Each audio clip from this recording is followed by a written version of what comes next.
Guys, এই গরমে মনে হয় আর বাঁচা অসম্ভব হয়ে যাবে আমার দ্বারা। প্রচণ্ড গরম, আমি পুরো ঘেমে গেছি। এখন ঘরে আছি। গরমেতে আমি যে কাঁচা আম এত টক, সেটা আমি দেখো কী করে খাবো। হুম হুম হুম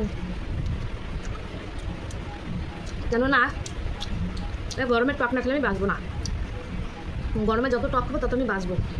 আমি পুরো ঘেমে গেছি, তোমরা তো বুঝতে পারছো না। ঠিক আছে, যাই হোক, তো আমি যে ঘরে ফ্যানের নিচে বসে আছি, যে একটু আম নুন দিয়ে মাখিয়ে নিয়ে এসেছি, কাঁচা আম।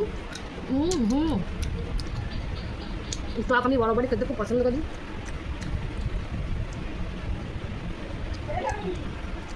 তোমার মতো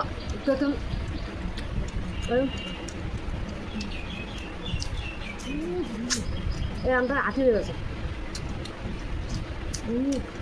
হ্যাঁ, টক খাবো, একটু মেঝেতে শুয়ে থাকবো, একটু রেস্ট নেবো, তারপরে আগে স্নান করবো, পুজো দেবো। কারণ গরমে অসম্ভব।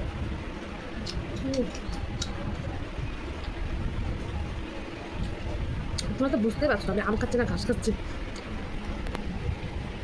এরকম কাঁচা আম।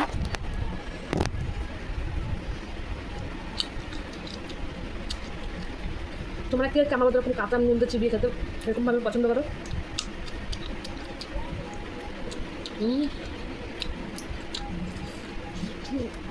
আমার ঝোলটা যে কি টেস্টি, তোমাদের বলে বোঝাতে পারবো না। দাঁড়াও, মা রাখতেছে।